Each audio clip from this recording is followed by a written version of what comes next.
मरकुस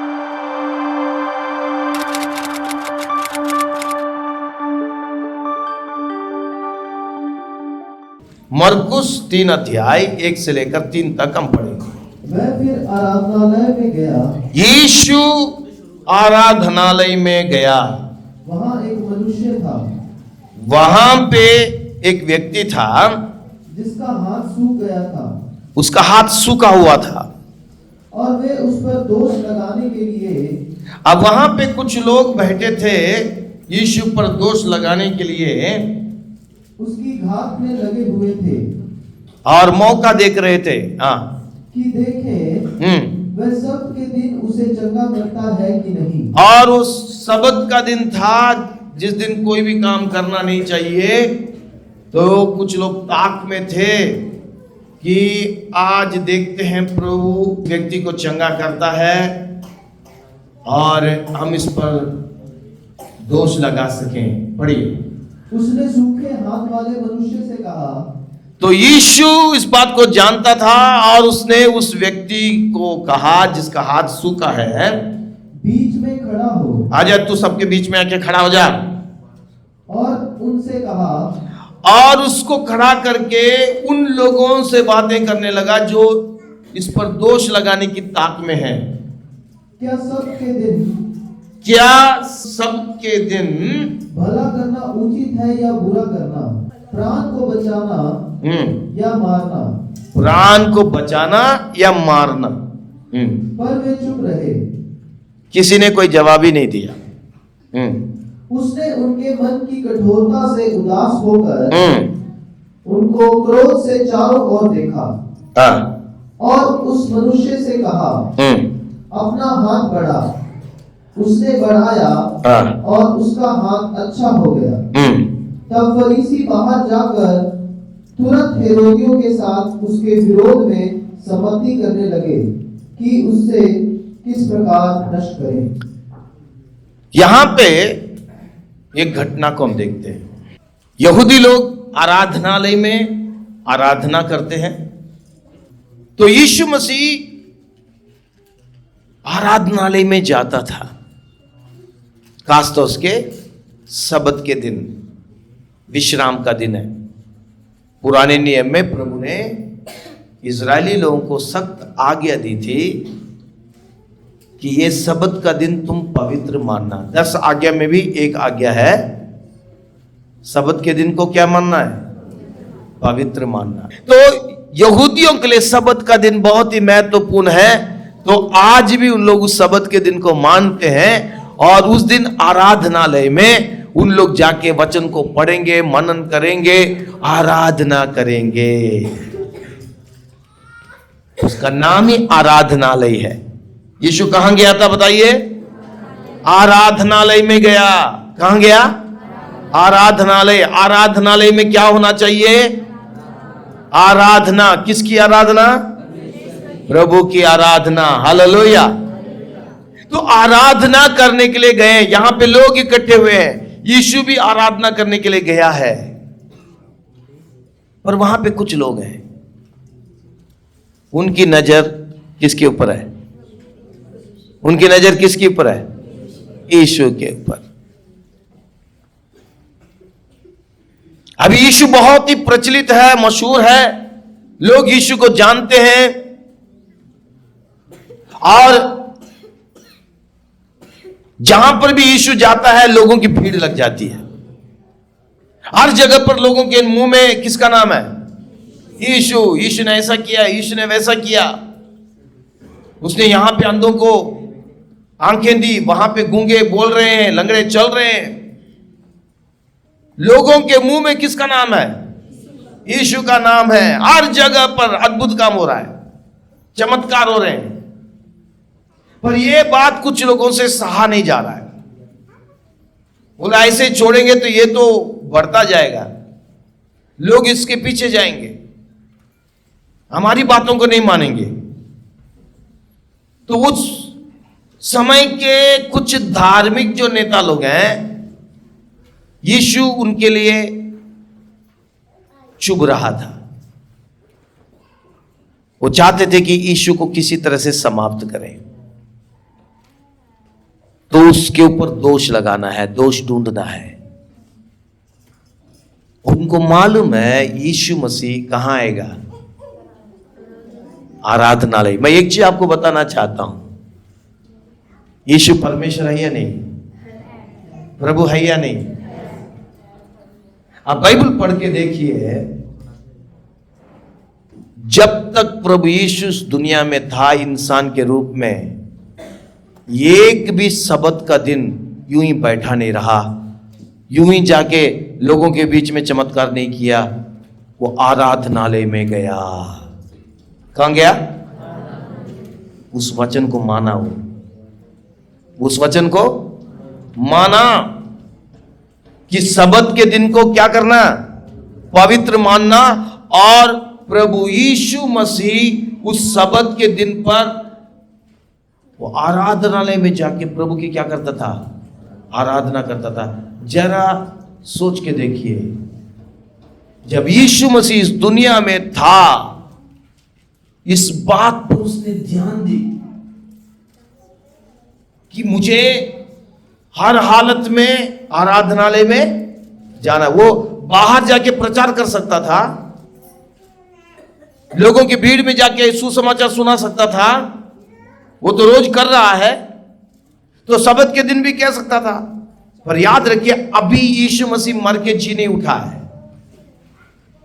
पुराने नियम की व्यवस्था को प्रभु सलीब पर पूरा किया है। याद रखिएगा, सब लोग ध्यान से सुनिए। पुराने नियम की व्यवस्था को प्रभु ने कहां पे पूरा किया है? सलीब पर अपनी मृत्यु के द्वारा पूरा किया है। और जब मर के जी उठा तो एक नई वाचा हमें दी है। तो जब यीशु मसीह इस दुनिया में था, वो भी इस व्यवस्था से बंधा हुआ है। याद रखिए, यीशु मसीह भी इस व्यवस्था से बंधा हुआ है। इसलिए वो एक यहूदी के रूप में परमेश्वर की व्यवस्था का पालन करता था। अगर वो व्यवस्था का पालन करता था तो आपके लिए और मेरे लिए कितना ज्यादा ये महत्वपूर्ण है कि हम प्रभु की बातों को मानकर चलें। ध्यान दीजिएगा इस बात पर। हम कई बार बहुत लापरवाही करते हैं। ठीक है, आज हमें सब्त का दिन नहीं है, पर प्रभु का वचन क्या कहता मालूम है? कि आपस में इकट्ठा होना ना छोड़ें। तो हफ्ते में एक दिन हम इस तरह इकट्ठे होते हैं। अब नए नियम में हम बंधे हुए नहीं हैं कि हफ्ते में एक दिन ही इकट्ठा होना है। हम प्रेरितों की किताब को पढ़ें तो उसमें लिखा है कि विश्वासी लोग रोज क्या करते थे? घर घर में इकट्ठे होते थे, रोज इकट्ठे होते थे। केवल एतवार से हम बंधे नहीं हैं, पर हफ्ते में एक दिन है जो हम सब इकट्ठे हो सकते हैं। तो इसको हमें कितना ज्यादा महत्व देना चाहिए। आपस में इकट्ठा होना ना छोड़े। हम पुराने नियम की उस व्यवस्था से बंधे नहीं है, पर नए नियम की व्यवस्था में यह है कि हम रोज इकट्ठा हो। आमीन। तो इस इकट्ठे होने के महत्व को हमें कम नहीं आंकना चाहिए, हमें लगातार आना चाहिए। इसके साथ साथ हम रोज जो इकट्ठे होकर प्रार्थना करते हैं, भले ही चर्च में नहीं है, हम अपने ही घरों में इन दिनों में आधुनिक जो है ये सुविधाएं जो हमारे पास उपलब्ध है कि हम व्हाट्सएप के जरिए, जूम के जरिए इकट्ठे हो रहे हैं, उसकी भी अनदेखी मत कीजिए। रोज हम इकट्ठे होकर क्या करें? प्रार्थना करें, वचन को सीखें। यीशु से हमें सीखना है। यीशु इन बातों की अनदेखी नहीं कर रहा है, वो आराधनालय में जा रहा है। वो कह सकता था मैं इससे भी बढ़कर हूं, सब्त के दिन से भी बढ़कर हूं, सब्त का दिन मेरे लिए नहीं है, मैं उस दिन जाके बाहर जाके मैं सुसमाचार सुनाऊंगा। प्रभु ने ऐसा नहीं किया। वो आराधनालय में जाके क्या किया है? आराधना की है। और यहूदी लोग इस बात को जानते थे, हर किसी को वचन पढ़ने के लिए नहीं देते थे, हर किसी को व्याख्या करने के लिए अनुमति नहीं देते थे। वो जानते थे कि यीशु एक रबी है, यीशु रबी है, गुरु है, और वो वचन को अच्छी तरह से जानता है। 12 साल के उम्र में यीशु उन धार्मिक जो गुरु हैं उनसे तर्क करता था। वचन को जानता है वो, वचन को सिखाता है वो। तो यहां पे आराधनालय में आराधना करने के लिए गया है, और यहां पे सभी को आराधनालय में किस मकसद के साथ जाना चाहिए? आराधना करने के लिए जाना चाहिए। पर यहां पे हम क्या देखते हैं, कुछ लोग हैं उनका मकसद गलत है। उनका मकसद क्या है? गलत है। ये आराधनालय किसके लिए है? प्रभु की आराधना करने के लिए, वचन को पढ़ने के लिए, वचन को सीखने के लिए है। पर यहां पे कुछ लोग क्यों आए हैं अंदर? दोष लगाने के लिए, यीशु पर दोष ढूंढने के लिए और यीशु पर दोष लगाने के लिए। गलत मकसद। आज चर्च है जहां पे हम इकट्ठे होके क्या कर रहे हैं? आराधना कर रहे हैं। हम यहां पे क्यों आ रहे हैं? किसके लिए आ रहे हैं? प्रभु की आराधना करने के लिए, उसके वचन को सीखने के लिए। इसलिए प्रभु यीशु ने कहा मेरा घर प्रार्थना का घर कहलाया जाएगा। क्या हम सचमुच में प्रभु की आराधना करने के लिए आ रहे हैं? वचन को सीखने के लिए आ रहे हैं? क्या हमारा यही मकसद है? अगर यही मकसद है तो हम सही राह में चल रहे हैं। हालेलुया, हम सही राह में चल रहे हैं। अगर ये नहीं है तो फिर हम सही नहीं चल रहे। हालेलुया, समझ रहे? आज बहुत सारे लोग क्या कर रहे हैं मालूम है? वचन को सीखने के लिए नहीं, आराधना करने के लिए नहीं, चंगाई और चमत्कार के लिए जा रहे हैं। ये सही मकसद। चंगाई और चमत्कार अपने आप आएंगे। आमीन। इन चीजों के पीछे जाने की जरूरत नहीं है। ये सब प्रभु हमारे जीवन में अपने आप करेगा। ऐसी बहुत सारी गवाहियां, यहां पे भी ऐसी गवाहियां हैं, वचन सुनते सुनते ठीक हो गए। आमीन, हालेलुया। वचन सुनते सुनते क्या हो गए? ठीक है। उनके लिए कोई खास प्रार्थना नहीं हुई है, प्रभु करता है। पर जब हम प्रभु के भवन में आते हैं तो केवल चंगाई के लिए, चमत्कार के लिए, प्रभु मुझे आशीषें दे दे, ये बात मन में रख के नहीं आना चाहिए। आजकल कुछ लोग ऐसा सिस्टम चला रखे हैं, 7 संडे लगातार रहो। ये कौन सा सिस्टम है भाई? मुझे समझ में नहीं आया। 7 संडे लगातार आओ, 21 संडे लगातार आओ। ये मालूम है कौन लोग कहते हैं ऐसे? 7, 21 ऐसा कौन कहते हैं मालूम है? हैं? कौन है?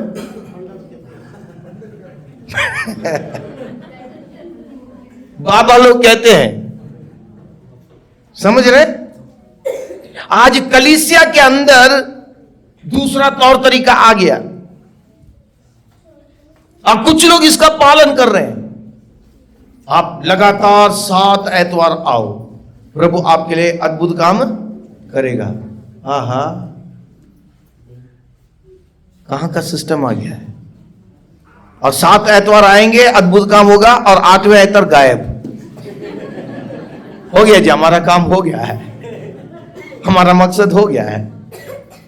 आप लगातार 21 एतवार आओ, आपके हर एक मन की तमन्नाएं पूरी हो जाएगी। 22वां एतवार गायब। ये प्रभु का तरीका नहीं है। आज हम कई ऐसे गलत तरीका इस्तेमाल कर रहे हैं और लोगों को सिखा रहे हैं। बहुत सावधान रहिए मेरे भाई बहनों। ये प्रभु का तरीका है ही नहीं है। हम जब प्रभु के भवन में आते हैं चंगाई के लिए, चमत्कार के लिए, दुनियादारी आशीषों को पाने के लिए नहीं,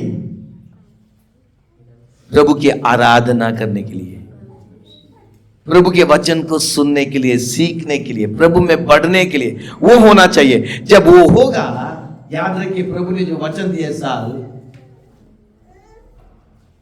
जैसे तू आत्मिक उन्नति करता है, तू सभी बातों में क्या कर, उन्नति कर और भला चंगा कर। जब आप आत्मिक उन्नति करेंगे तो उसके साथ साथ प्रभु आपको चंगाई, सारी आशीषें अपने आप देगा। आमीन, हालेलुया। हमारे परमेश्वर के पास किसी चीज की कमी घटी नहीं है, बिल्कुल नहीं है। तो हमारा मकसद सही होना चाहिए। क्या है? मकसद सही होना चाहिए। चर्च में जब हम आते हैं, कुछ लोग ऐसे भी सोचते हैं, चलो देखते हैं आज पास्टर क्या प्रचार करते हैं। समझ रहे? हमारे मन में एक ही बात होना चाहिए, मैं प्रभु के भवन में जा रहा हूं, मेरा काम है प्रभु की आराधना करूं, प्रभु के वचन को सुनूं, वचन को सीखूं, वचन पर चलूं और मैं आत्मिक उन्नति कर सकूं। कुछ लोग मालूम है आजकल ऐसे भी चल रहा है, रिश्ता देखने के लिए चर्च में जाते हैं। क्या है? इसके लिए रिश्ता है। हमने सुना है वहां पे लड़का है, हमने सुना है वहां लड़की है। लड़का लड़की देखने के लिए चर्च नहीं है। आमीन। हम जब कभी भी प्रभु की उपस्थिति में आते हैं, प्रभु के भवन में आते हैं, हमारे मन में एक ही मकसद होना चाहिए, मैं प्रभु की आराधना करने के लिए जा रहा हूं। आमीन। मैं प्रभु की महिमा करने के लिए जा रहा हूं, मैं प्रभु के वचन को सुनने के लिए जा रहा हूं, मैं प्रभु के वचन को सीखने के लिए जा रहा हूं। आज दुख की बात है, कई चर्चों में प्रभु का वचन सुनाया नहीं जा रहा है, वचन को ज्यादा महत्व नहीं दिया जा रहा है। और आराधना भी क्या हो गया है? मनोरंजन हो गया है। आराधना कभी भी मनोरंजन नहीं होना चाहिए, है ना? नाचना गाना मनोरंजन के लिए नहीं होना चाहिए। आजकल नाचना गाना मनोरंजन हो गया है। क्या हो गया? अगर हमारे आराधना करना मनोरंजन है, वहां पे हम मकसद से भटक रहे हैं। अच्छा म्यूजिक हो, सब कुछ अच्छा हो, अगर वो नहीं होगा तो भी आराधना होना चाहिए। हालेलुया। आराधना म्यूजिक से नहीं है, आराधना राग से नहीं है, आराधना नाचने से नहीं है, आराधना दिल से है। Hallelujah, hallelujah. आराधना कहां से है? कहां से है? दिल से। अगर कुछ बज भी नहीं रहा है तो भी ये आराधना अंदर से चलना चाहिए। हालेलुया। पौलुस और सिलास जेल में आराधना कर रहे थे, उनके पास कौन सा साज था? पर उनका दिल प्रभु से जुड़ा हुआ था। हालेलुया। हमारा हृदय प्रभु से जुड़ा होना चाहिए। आमीन। हमारा हृदय प्रभु से जुड़ा होना चाहिए। आराधना एक मनोरंजन नहीं बनना चाहिए, आराधना में आनंद है। हालेलुया। आराधना में क्या है? खुशी है। पर वो आनंद और खुशी दुनियादारी चीजों से नहीं मिलती, वो प्रभु की ओर से है, पवित्र आत्मा की ओर से है। हालेलुया। जहां पे पवित्र आत्मा, वहां पे आजादी है, स्वतंत्रता है, वहां पे प्रभु में छुटकारा देता है। वो आनंद स्वर्गीय आनंद है, दुनियादारी चीज से मिलने वाली आनंद नहीं है। इसलिए आज हमें बहुत ध्यान देने की बात है, क्योंकि शैतान कलीसिया के अंदर घुस गया है और कलीसिया के मकसद को खराब कर रहा है। जिस चीज के लिए कलीसिया है वो सब खत्म हो रहा है। आराधना जो महत्वपूर्ण चीज है उसको मनोरंजन बना दिया है। वहां पे अलग अलग तरीके से कार्य हो रहे हैं। कुछ लोगों को धुआं चलाना है तभी आराधना आएगी। अब स्टेज क्या हो गया? यहां से धुआं चल रहा है, रंग बिरंगे डिस्को लाइट चल रहा है। आराधना में इन चीजों की जरूरत नहीं है। अगर यहां डिस्को लाइट चलेगा तो आपका दिल भी डिस्को होता रहेगा, देखता रहेगा, है ना। यहां धुआं चलेगा तो आपके अंदर भी वही धुआं, पता नहीं क्या हो रहा होगा। ये चीजें नहीं होंगी तो शांत हो जाएंगे। म्यूजिक अच्छा है, ठीक है, तो केवल उसी पर ध्यान देंगे, खराब हो जाएगा। हमारा ध्यान प्रभु की तरफ होना है। आमीन। हमारी आराधना हमारे ध्यान को प्रभु की तरफ ले जाए। हमारी आराधना हमारे मन को वचन सुनने के लिए तैयार करे। आमीन। इसलिए हम आराधना करते हैं कि हम प्रभु की ओर हम जुड़ने पाए, हमारा प्रभु के साथ रिश्ता और मजबूत हो जाए। हालेलुया। हम जब प्रभु की उपस्थिति में आते हैं गलत मकसद के साथ ना। यहाँ पे कुछ लोग आए हैं गलत मकसद के साथ। इनका मकसद गलत है, वो यीशु पर दोष लगाना चाहते हैं। जब आप प्रभु के वचन को सुनते हैं, कई बार वचन आपको अच्छा नहीं लगेगा, पर आप वचन को दोष लगाने के लिए सुनना नहीं, क्योंकि वचन किसकी ओर से है? प्रभु की ओर से। Hallelujah, hallelujah. कई बार हम गलत मकसद से सुनते हैं। कैसे? एक तो सोच ले ये मेरे विरुद्ध में बोल रहे हैं, या ऐसा नहीं बोलना चाहिए। कई बार हम ऐसे भी सोचते हैं, आज पास्टर ने बहुत अच्छा सुनाया, इसके लिए है। किसके लिए? हाँ, इसके लिए। वचन ना तो उसके लिए ना तो इसके लिए, वचन मेरे लिए। आमीन, हालेलुया। वचन किसके लिए? मैं आपको बताता हूं, जब मैं प्रचार कर रहा हूं ना, सिर्फ आपके लिए प्रचार नहीं कर रहा हूं, मेरे लिए भी प्रचार कर रहा हूं। ये वचन मेरे लिए भी है, और इसलिए वचन में लिखा है, ये जो वचन है तलवार है। ये किस तरह का तलवार है? दो धारी तलवार। दो धारी तलवार, दो धारी तलवार क्या करता है? दोनों तरफ काटता है। आमीन। ये वचन आपको भी काटेगा, मुझे भी काटेगा। ये दोनों के लिए है। तो ये वचन ना तो उसके लिए ना इसके लिए, ये वचन किसके लिए? मेरे लिए। हालेलुया। सब लोग कहिए मेरे लिए। किसके लिए? मेरे लिए। ये है हमारा मकसद, ये होना चाहिए, प्रभु मुझसे बातचीत कर। आमीन। और कई बार जब प्रभु बात करता तो हमें अच्छा नहीं लगेगा, पर ये बात कहना है, प्रभु तू कह रहा है, मैं मानने के लिए तैयार हूं। तू कह रहा है, मैं मानने के लिए तैयार हूं। उस पर दोष नहीं ढूंढना, उस पर दोष नहीं ढूंढना। जब हम इस बात को जान जाते हैं, ये वचन मुझ में लग रहा है, तो तुरंत समझ लेना है पवित्र आत्मा मुझसे क्या कर रहा है? बातचीत कर रहा है। अब मुझे बदलना चाहिए। मुझे क्या करना चाहिए? बदलना चाहिए। हालेलुया। पवित्र आत्मा मुझसे बात कर रहा है, मुझे पवित्र आत्मा की बात माननी चाहिए और मुझे बदलना चाहिए। यहां देखिए, इन लोगों का मकसद सही नहीं है। हरीश इस बात को जानता था। इन्होंने पहले ही इस बंदे को आके बिठा दिया।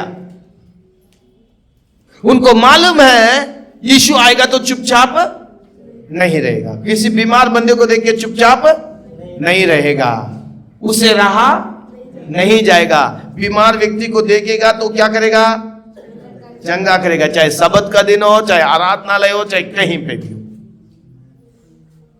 उनको मालूम है, इसलिए पहले ही इस व्यक्ति को आके बिठा दिया। आजा भाई। अब वो मौका देख रहे हैं, मौका देख रहे हैं। और यीशु आया। यीशु ने उस व्यक्ति को देखा और यीशु जान गया कि आज इस व्यक्ति को इन लोग बड़े तरीके से लाए हैं। यह व्यक्ति अपने आप नहीं आया। जिसका हाथ सूखा है वो अपने आप नहीं आया, इसको लाया गया है, इसको यहां बिठाया गया है। इस बात को देखने के लिए कि यीशु अब क्या करने वाला है। यीशु हमारे मन की बातों को जानता है। आमीन। प्रभु हमारे दिल की बात को, बगल वाले से कहिए, प्रभु आपकी दिल की बात को जानता है। आमीन, हालेलुया। और देखिए, प्रभु भी दिल की बात को जानता है और तुरंत क्या कर रहा है? आजा यहां पे। किसी ने यीशु को नहीं बताया, यीशु आपकी परीक्षा लेना चाह रहे हैं, सावधान हो जाइए। यीशु को मालूम है, जानबूझ के यीशु कहता उस व्यक्ति को, आजा बीच में आके खड़ा हो जा। और उन लोगों से प्रश्न कर रहा है, सब्त के दिन अच्छा करना या बुरा करना, किसी प्राण को बचाना है या नाश करना, क्या चीज अच्छा बताओ। आप लोग जवाब दे रहे हो, उन लोगों में से किसी ने जवाब दिया? प्रभु उन लोगों से पूछ रहा है जो यीशु पर दोष लगाने के लिए वहां बैठे हैं और इस व्यक्ति को यहां आके बिठा के रखे हैं। ये व्यक्ति को मालूम है या नहीं मालूम वो नहीं जानते हम, पर इस व्यक्ति को प्रभु बीच में खड़ा करके पूछ रहा है, बताओ मुझे जवाब दो। अब ये बंदा जो है हाथ सूखा हुआ है, एक हाथ इसका काम नहीं कर रहा है, कितने तकलीफ में होगा, मुश्किल में होगा, एक हाथ से ही सारा काम कर रहा है। इसके लिए भला करना उचित है या बुरा करना उचित है? अगर इसको मैं ऐसे ही जाने दूं तो मैं क्या कर रहा हूं? बुरा कर रहा हूं। मैं इसको चंगा कर सकता हूं। प्रभु के वचन में लिखा है, भला करना हम जानते हैं और जानने के बावजूद हम भला नहीं करते हैं, तो हम क्या कर रहे हैं? पाप कर रहे हैं। यीशु इस व्यक्ति को चंगा कर सकता है, यीशु के पास सामर्थ्य है, तो उसके बावजूद अगर यीशु अनदेखी करके चला जाए तो फिर वो पाप होगा। इसलिए प्रभु यीशु पूछ रहा है, अब बताओ प्राण को बचाना उचित है या नाश करना? वहां से किसी ने जवाब नहीं दिया, किसी ने जवाब, क्योंकि जवाब देंगे तो फंस जाएंगे वो लोग, जवाब देंगे तो फंस जाएंगे, उनको मालूम है। इसलिए इन लोग जल्दी से यीशु के प्रश्न का जवाब नहीं देते हैं। कई लोग जो है शांत रहने का कारण भी यही होता है, कुछ भी पूछो चुपचाप रहेंगे, मुंह खोलेंगे नहीं, मालूम है मुंह खोलेंगे तो फंस जाएंगे। भला है क्या करें? और कई लोगों को सिखाया भी जाता, कुछ भी पूछे ना मुंह बंद रखना, बोलना कुछ नहीं, है ना, क्योंकि बोलेंगे तो फंस जाएंगे। तो इसलिए क्या करना है? चुप रहने में ही भला है। तो इन लोग भी बड़े चालाक हैं। यीशु पूछ रहा है, एक भी जन कुछ नहीं, सब लोग बोले शांत हो जाओ, मुंह नहीं खोलना,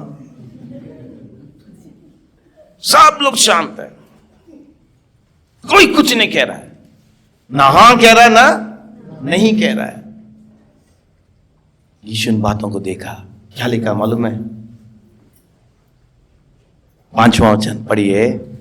उसने उनके मन की कठोरता से उदास होकर, यहां पे लिखा यीशु मसीह उदास हुआ, उदास हुआ और उनको क्रोध से चारों ओर देखा, और क्रोध से देखा। ध्यान दीजिए, यीशु उदास हुआ और क्या हुआ?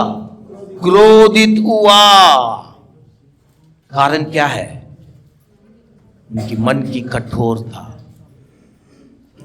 प्रभु हर एक को मौका देता है, प्रभु हर एक को मौका देता सुधरने के लिए, बदलने के लिए, अच्छे होने के लिए। प्रभु इनको मौका दे रहा है। जब प्रश्न पूछ रहा है तो प्रभु उनको फंसाने के लिए नहीं पूछ रहा है, उनको मौका दे रहा है कि भाई अब तुम जवाब दो और तुम कम से कम बदल सको। पर इन लोगों ने मन में ठान लिया है, हम जिस मकसद के साथ आए वही पूरा करेंगे, हम बदलने के लिए तैयार नहीं है, हम बदलने के लिए।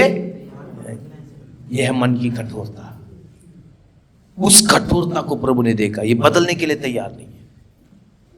ये कम से कम यीशु को हां या ना में जवाब देते तो प्रभु यीशु उनको समझा था,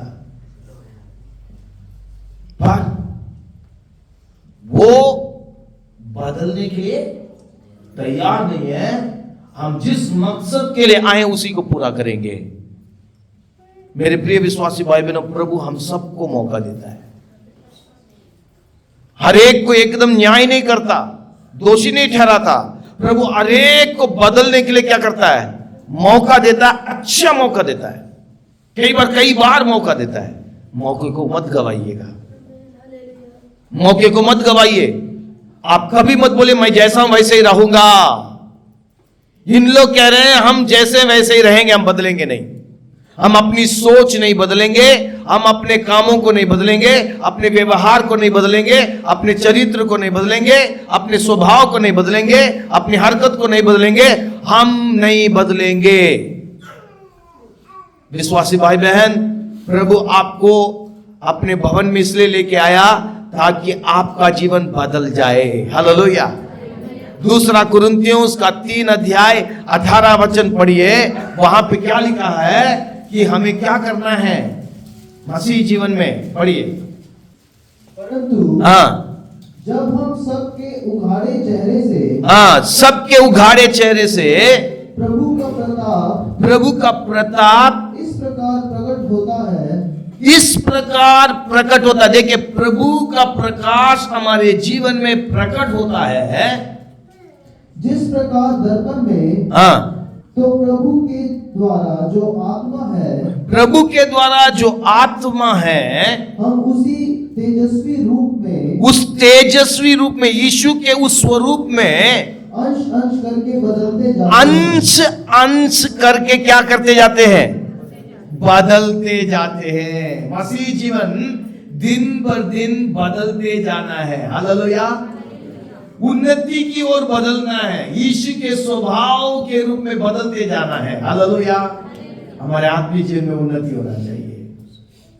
जहां पर भी हम देखते हैं कि मेरे जीवन में ये कमी है, तुरंत उस कमी को दूर करके हमें आगे बदलना है। हालेलुया।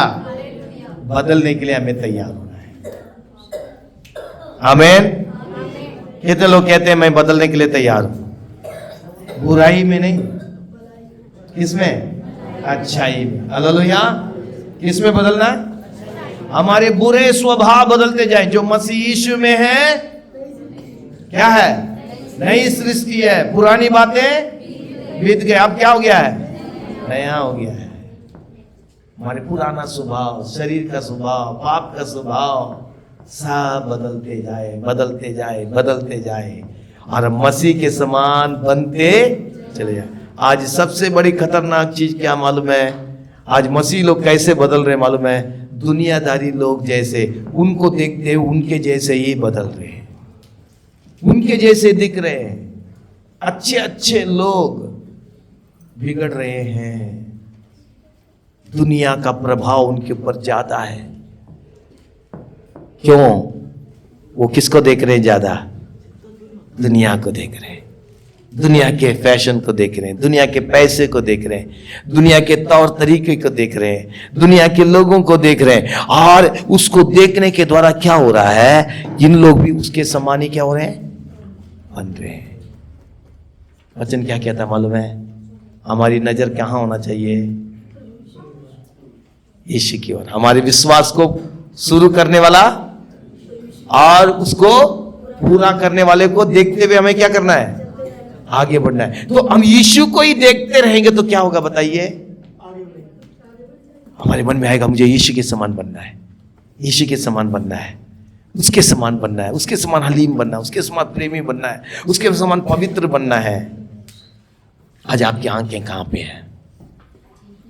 आज आपकी आंखें कहां पे हैं? प्रभु का वचन कहता है उसी को ताकते हुए, जो विश्वास को शुरू करता और पूरा करता है, उसी को ताकते हुए क्या करें? हम आगे बढ़े, उस लक्ष्य की ओर जाए। मेरे विश्वासी भाई बहन, आपकी नजरें दुनियादारी चीजों में ना जाए, क्योंकि आपको बदलना है, मुझको बदलना है।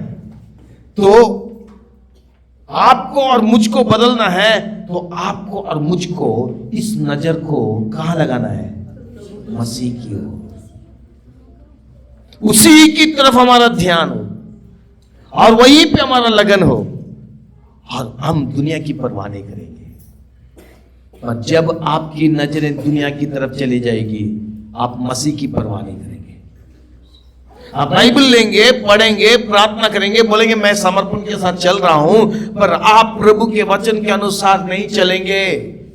आप में और दुनियादारी लोगों में कोई फर्क नजर नहीं आएगा, आप समझ नहीं पाएंगे।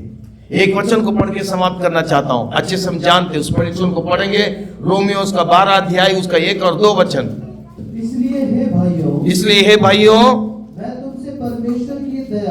मैं तुमसे परमेश्वर की दया स्मरण दिलाकर विनती कर। पौलुस कहता मैं विनती करता हूं कि अपने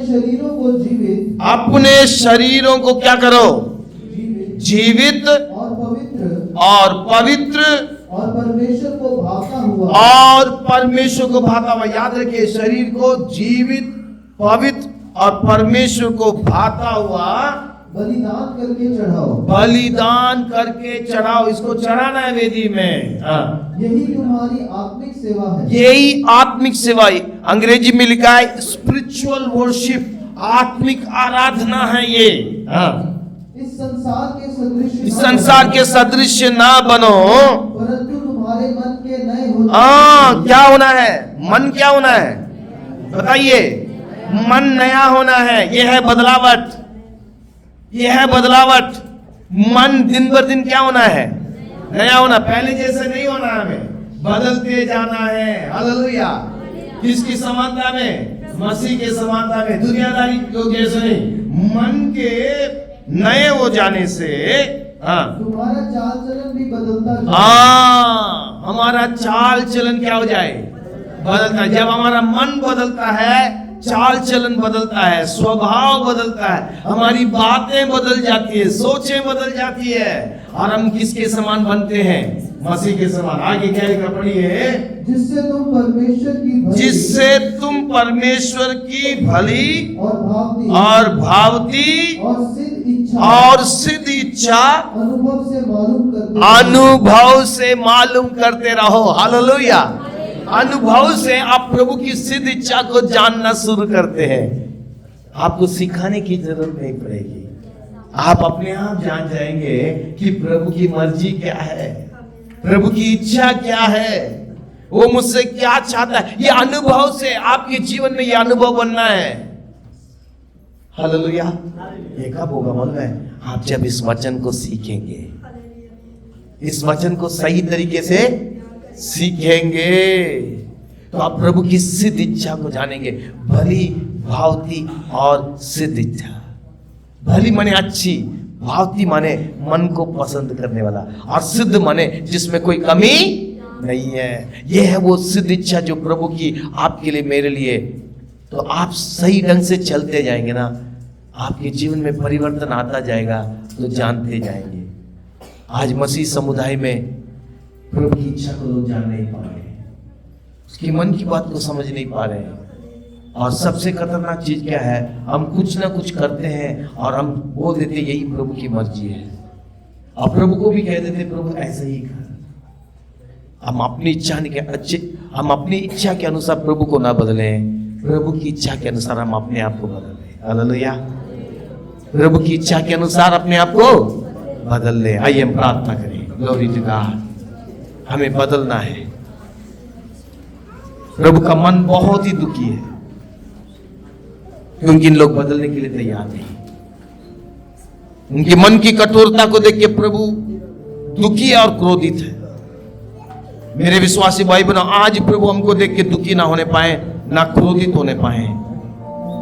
आज हम अपने मन को कठोर ना करें, हम अलीम हो जाएं, नम्र हो जाएं, बदलने के लिए तैयार हो जाएं। आज हम देखिए कहां पे मैं गलती कर रहा हूं, कहां पे मैं चूक रहा हूं। और आज जब प्रभु हमसे बातें कर रहा है तो कहे प्रभु मुझे क्षमा कर, मैं बदलने के लिए तैयार हूं। मेरे अंदर जो भी बुराई है उसको छोड़ने के लिए मैं तैयार। मेरे अंदर जो कमियां हैं उसको छोड़ने के लिए मैं तैयार। मैं अंश अंश के बदलना चाहता हूं, मसीह के स्वरूप में बनना चाहता हूं। मैं संसार को देख के उसके समान नहीं, मैं तुझे देखकर तेरे समान बनना चाहता हूं। आज मेरी सहायता कर प्यारे पिता परमेश्वर। आज तेरे वचनों को सुनने वाले इन सभी भाई बहनों की सहायता कर, बच्चों की सहायता कर, नौजवानों की सहायता कर। हम तुझे देखते हुए जैसा तू चाहता है वैसे बदलते जाए। तेरी सिद्ध इच्छा को हम जान के उसको हम पूरा कर सके। हम एक नमूना बने, हम तेरे मन को प्रसन्न कर सके। यीशु मसीह के नाम से आमीन।